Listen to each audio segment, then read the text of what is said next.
ఇంకెప్పుడు నా ఎదురు పడే ప్రయత్నం చేయకు. ఇంత దుర్మార్గురాలు అనుకోలేదు. అయినా ఇంత నీచపు ఆలోచన ఎలా చేసావు? నిన్ను చూస్తుంటేనే అసహ్యం వేస్తుంది. ఎవరు వద్దన్నా ఎవరు అసహించుకున్నా తనేం పట్టించుకోదు. మా అన్నయ్య మీద దాడి చేయిస్తావా? నువ్వు వదులుకున్నంత తేలిగ్గా మేం వదులుకుంటాం అనుకున్నావా? నువ్వు చేసిన దుర్మార్గానికి నీకు సరైన శిక్ష పడేలా చేస్తా. ఇప్పుడే పోలీస్ కంప్లైంట్ ఇచ్చి నేను సాక్ష్యంగా ఉంటాను. నీకు వాళ్ళైతేనే కరెక్టే.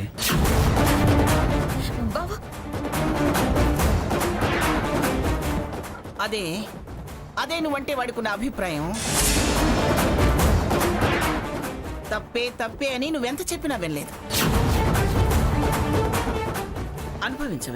అనుభవించు. అమ్మమ్మ గారు, ఎందుకు మనసు లేని మనిషితో ఈ వాదన? ఇంకా నువ్వు నా ఇంట్లో ఉండడానికి వీల్లేదు. పోవే, పో అవతలికి. చూడు, నువ్వు నా గుమ్మం తొక్కే అవకాశాన్ని పోగొట్టుకున్నావు. నా ఇంటికి రావడానికి వీల్లేదు. పో అవతలికి. వీల్లేదు అనగానే సరిపోతుందా? సరిపోకపోతే రావే నా గుమ్మంలోకి. అక్కడ సెక్యూరిటీతో నేను గంటిస్తాను. పద. రా అక్క, నేను చెప్పేది వినక్క.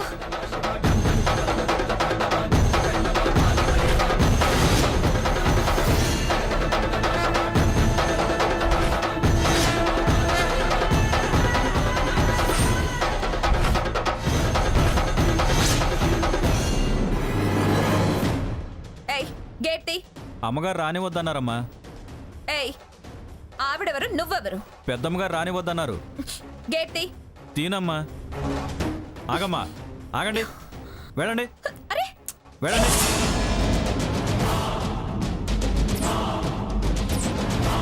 రావే నా గుమ్మంలోకి. అక్కడ సెక్యూరిటీతో నేను గంటిస్తాను.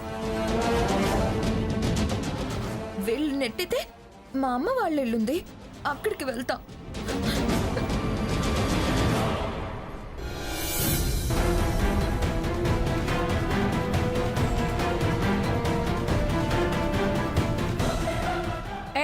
ఆగవే పాపిష్టిదానా, నా ఇంటి గదికి వచ్చావే. నువ్వు అసలు నా కూతురువే కాదు. నేను పోయిందే అనుకుంటాను. పోవే, పో బయటికి పో. పోవే ప్లీజ్ అమ్మా. పొమ్మంటున్నానా?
భాగీరథ ఆంటీకి ఫోన్ చేద్దాం.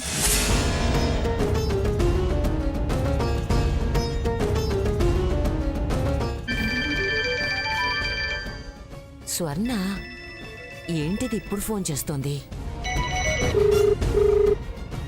ఏంటో చెప్పు. అమ్మమ్మ గారు నన్ను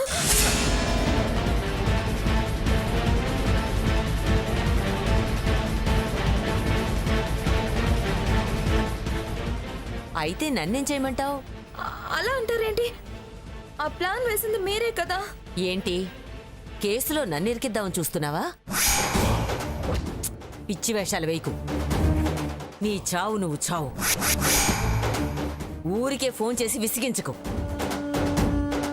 అర్జెంటుగా మీటింగ్ ఉందంటే బయలుదేరుతున్నాను.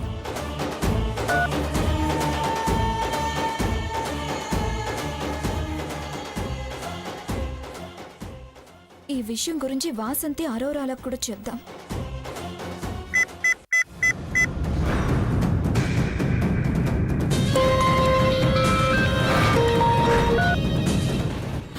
నేనే స్వర్ణనే. విషయం ఏంటి?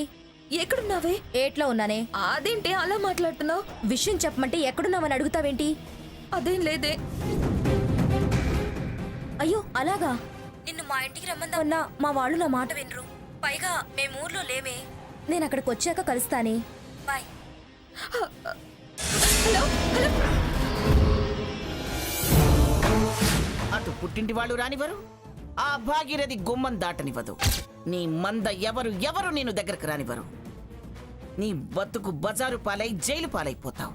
నీకు ముష్టి కూడా ఎవరు వెయ్యొద్దని నేను వీధి వీధి కార్లు తిరిగి మరీ చెప్తాను. అవసరం అనుకుంటే పోస్టర్లు కూడా వేయిస్తా. అందరికీ నేను ఈవేళ పనికి రాందానయ్యాను. అత్తారింట్లోంచి గెంటేశారు అనగానే నన్ను పనికి రాందాన్లా చూస్తున్నారు.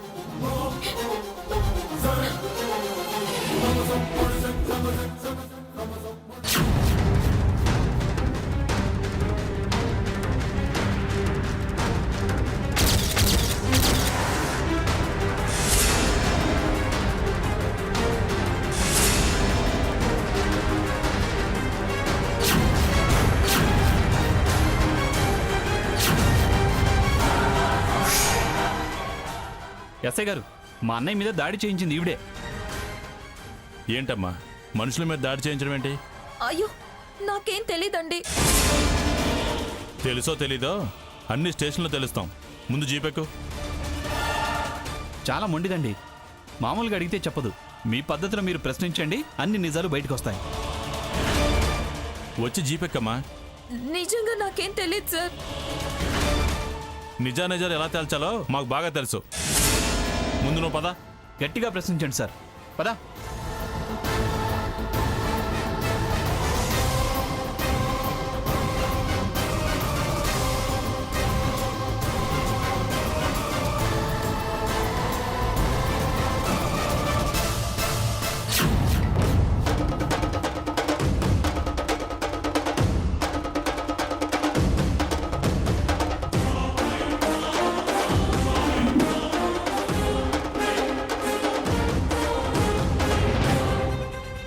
కానిస్టేబుల్ చల్లబడే. Okay sir.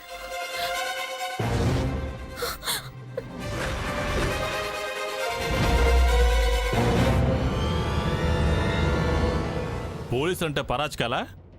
ఈవిడ తప్పుడు కంప్లైంట్ ఇవ్వడం, వాళ్ళు ఇన్ఫ్లుయెన్స్ చేయడం, మధ్యలో మేము వెర్రివెంగళప్పల్లా అటు ఇటు పరిగెత్తడం.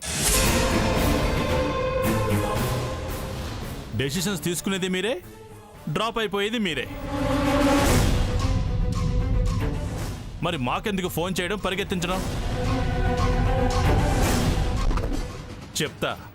ఇంట్రాగేషన్లో మా పవర్ ఏంటో తెలిసొచ్చేలా చెప్తా. Sorry sir. అది no sorries, no explanations, only interrogation. Next FIR. ఆ తర్వాత కోర్టు, విచారణ, శిక్ష. ఇదిగో 102. Yes sir. నేను ఇంట్రాగేషన్ చేస్తాను అని చాలా రోజుల నుంచి అడుగుతున్నావు కదా. ప్రొసీడ్ అయిపో. పోలీస్ అంటే ఏంటో తెలిసొచ్చేలా చెయ్యి. సింహంలా రెచ్చిపో. ప్లీజ్ సార్, నన్ను కొట్టద్దు సార్, ప్లీజ్. చేసిందంతా చేసి ఇప్పుడు కొట్టొద్దు అని అంటున్నావేంటి? ప్లీజ్ అన్నా, ఫీవర్ అన్నా దాన్ని వదలద్దు.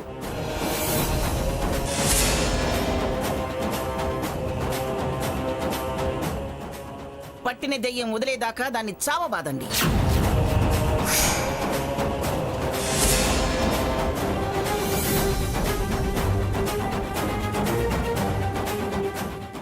తర్వాత ఏమైనా నేను చూసుకుంటాను. నా మనవడి బతుకుతో ఆడుకుంటావా? ఇప్పుడు దగ్గరుండి ఐపీఎల్ మ్యాచ్ నేను ఆడిస్తానే. నువ్వు మొదలెట్టమ్మా దరువు. తప్పుడు కంప్లైంట్ ఇచ్చి మమ్మల్ని స్టేషన్కి రప్పించావుగా. ఇప్పుడు తెలుస్తోందా ఇక్కడికి రావడం ఎంత బాధో?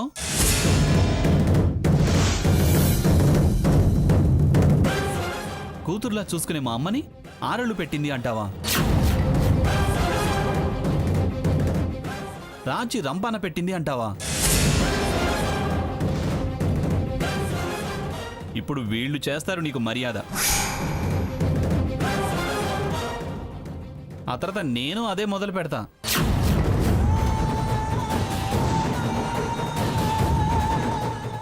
నన్ను శాడిస్ట్ అంటావా? ఇప్పుడు నీ శాడిజం వీళ్ళు వదిలిస్తారు. నేను నిన్నంతగా ప్రేమిస్తే నన్ను అంత ద్వేషిస్తావా? నా భర్త మీద దాడి చేయిస్తావా? దెబ్బ తగిలితే ఎలా ఉంటుందో ఇప్పుడు నీకు తెలిసొస్తుంది.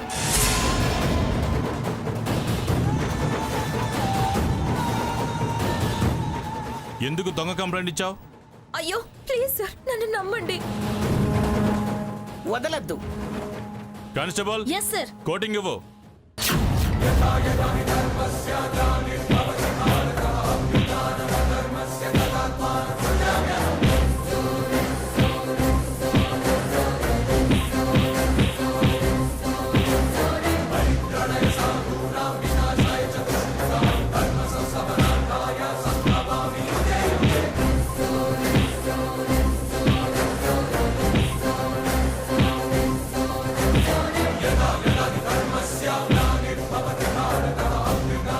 బాగా కొట్టండి.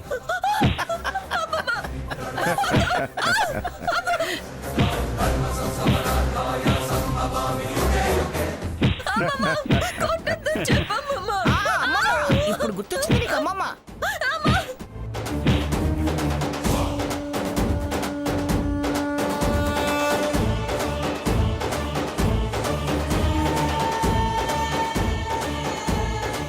ఈ సోకులు మారి డ్రెస్ తీసేసి ఈ ఖైదీ డ్రెస్ వేసుకో.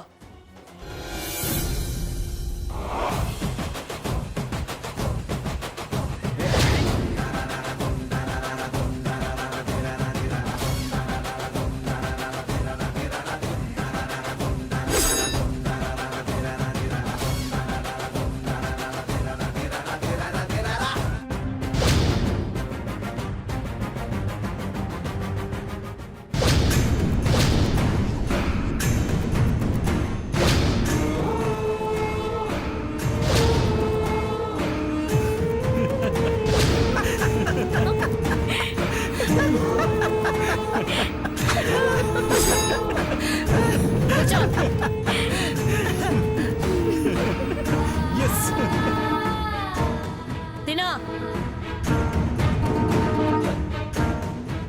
ఇదా వద్దు, కొట్టొద్దు.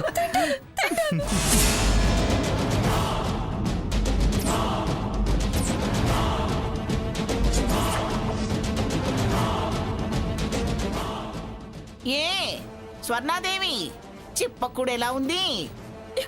చాలా బాగుందమ్మమ్మ. మరి తిను. అమ్మా, వద్దు, తింటాను.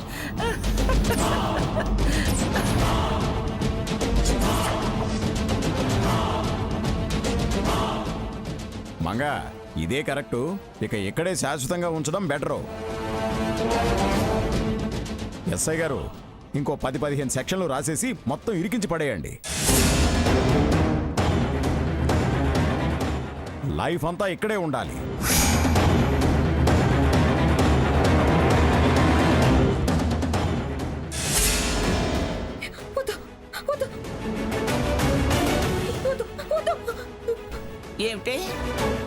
ఏమిటి వద్దంటున్నావు? చాలా దూరం ఊహించుకున్నాను. ఏం లేదమ్మమ్మా, దాడి విషయం ఎవరికి చెప్పొద్దు అంటున్నా. నువ్వు వద్దనగా నేనే మానేస్తానా? నా కాపురం నాశనం అయిపోతుందమ్మమ్మా. ఆ బుద్ధి ముందుండాలి. బుద్ధిగా ఉంటానని చెప్పినట్టు వింటానని మాట ఇవ్వకపోతే నేను ఆ మాట ఖచ్చితంగా వాళ్ళతో చెప్తాను. అప్పుడు వాళ్ళే నీకు బుద్ధి చెప్తారు. వద్దంటున్నానుగా అమ్మమ్మ గారు, ప్లీజ్. చెప్పినట్టు వింటాను అంటున్నానుగా. వింటాను. నువ్వేం చెప్తే నేను అదే వింటాను. నీకు దండం పెడతాను అమ్మమ్మ, దయచేసి చెప్పొద్దు. నీ మాట నమ్మచ్చంటావా? నమ్మకం పోయినప్పుడు చెప్పు. బుద్ధి మార్చుకుంటావా? ఖచ్చితంగా మార్చుకుంటాను. అయితే పద.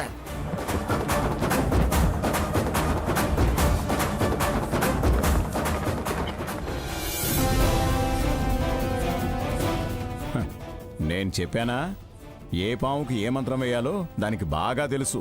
అంత బుసలు కొడుతూ వెళ్ళింది కదా, ఎలా తలదించుకుని వచ్చిందో చూసారా? సీత, దాని చేతికి పండు తాంబూలం ఇవ్వవే. అవి దేనికి? మాట్లాడద్దు, చెప్పింది చెయ్యి అంతే. సీత ఇవో.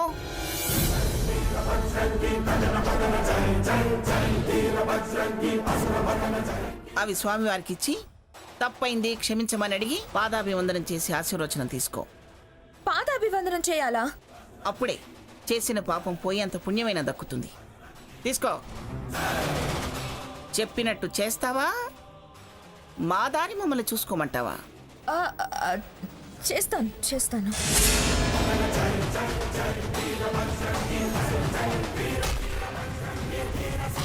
నన్ను క్షమించండి, అనకూడని మాటలు అన్నాను.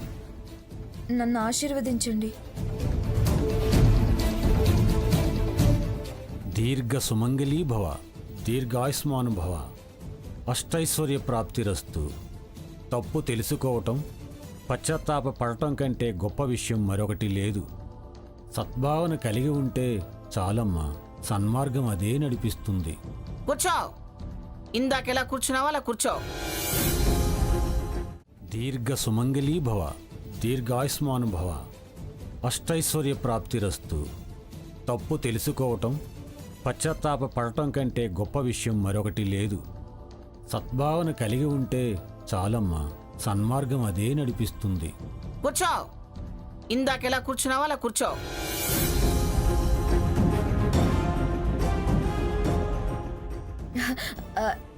నేను వడ్డిస్తాను. ఆడాళ్ళకి అవకాశం లేదు. సరే, మీరు వడ్డించండి.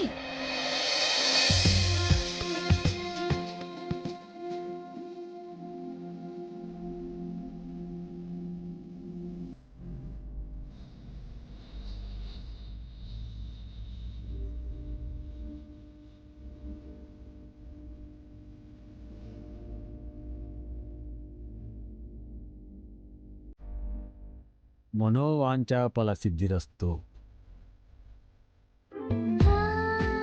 అమ్మా సీత, వెళ్ళొస్తాం తల్లి. అలాగే స్వామి.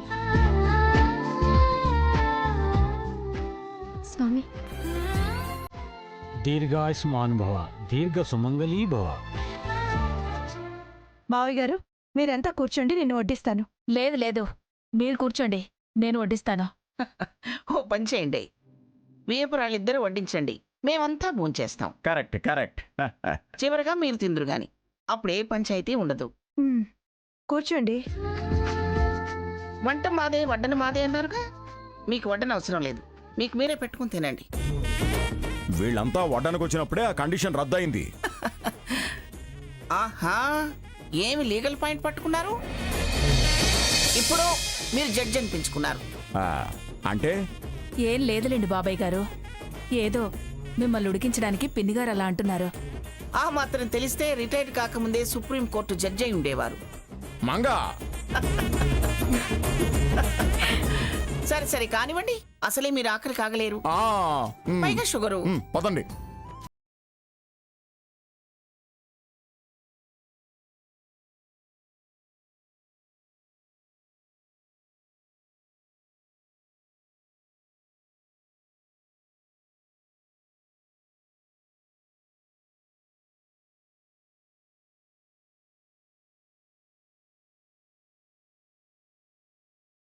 కూర్చోండి కూర్చోండి కూర్చోండి. ఆ,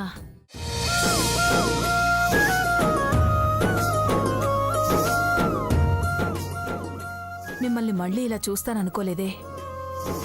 ఈ అదృష్టాన్ని ఎప్పటికీ దూరం చెయ్యద్దే. కలకాలం మీరిలాగే కలిసుండాలి. కన్నుల పండుగగా ఉందే, కడుపు నిండిపోతోంది. సావిత్రి, మీ పెరట్లో వెన్నెల భోజనాలు ఏర్పాటు చేయి, ఇంకా ఆనందంగా ఉంటుంది. దీపావళి పండగలా ఉంటుంది. వీళ్ళిద్దరూ ఇలా కలిసుండాలే గాని ప్రతి పౌర్ణానికి ఏర్పాటు చేస్తాను పిన్ని గారు. అంతా స్వర్ణ చేతుల్లోనే ఉంది. అంటే తప్పంతా నాదే అంటారా? అంటారా అంటావేమిటే? మొత్తం తమరి నిర్వాహమేగా. ఎవరైనా ఉన్నారు అంటే అది నీ వెనకాలే. ఆ ఉన్న జంతర్ మంత్రగాళ్ళు, మాయదారి మంద అంతా నీ వెనకాలే.